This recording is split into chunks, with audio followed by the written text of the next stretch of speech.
code LLM for a particular programming language, it is important for us to know how much of the programming language's syntax we have covered in our training data set. In the context of C to J transformation, which is COBOL to Java transformation, I'll be demonstrating the tool which we call SynthGen Studio, which allows us to visually see the coverage of the training data set and allows us to fill any gaps in set coverage. So let's get started. We create a project for our snippet repository. I'll call it demonstration and link it with a GitHub repository. The root directory indicates the directory at which the snippets are stored. In the case of the snippet repository that I have provided, it's at the root level, hence the dot. Then we can choose the project type.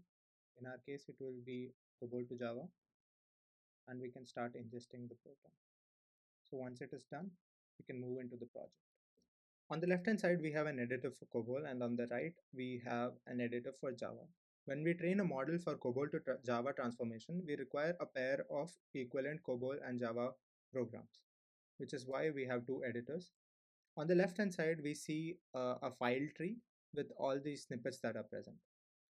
And if we go to the switcher, we have a form through which we can submit a pair of programs to be ingested by the tool. We can give it names, categories, subcategories, etc. to identify the snippet.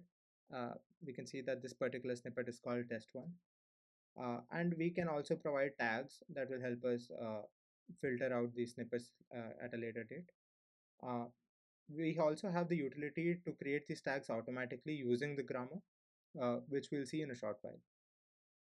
We also have an option to translate a given COBOL program using the latest models, which we can choose from this option here. On the top, we see a bar on which there are multiple tabs, one of which is the coverage view. In the coverage view, we can see the coverage tree. The coverage tree allows us to visually see the rules that the snippets have covered and the rules which remain uncovered.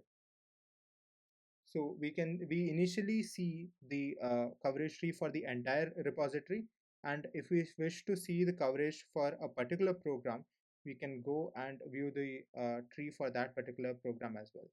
If we see test 6, it marks the display statement as covered, and it also marks the stop statement as covered. If we go to the snippet editor and view this particular snippet, we can see that only these two statements are covered. Coming back to the coverage tree, what this tool also allows us to do is to create a statement corresponding to a rule which is uncovered, which will allow us to reduce the gaps in coverage of this snippet repository. So let us take an example and try to generate a statement corresponding to the move statement. Here we'll try to create a long sample, and we go to the snippet editor and paste it. The generated statement is move idx to p. Now this is just a statement, and we want to wrap it in a program so that it's a valid snippet. So we'll use an LLM to do that.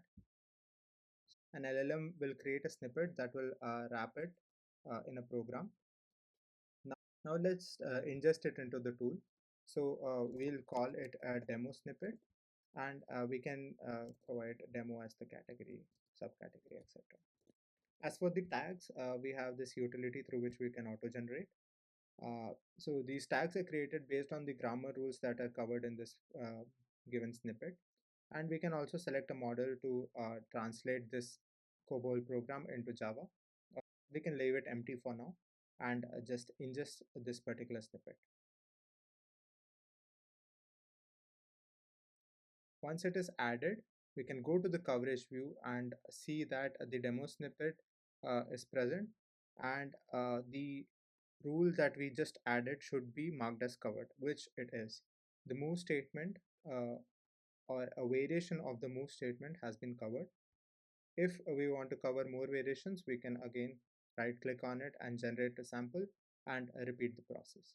That's it for this demonstration. Thank you.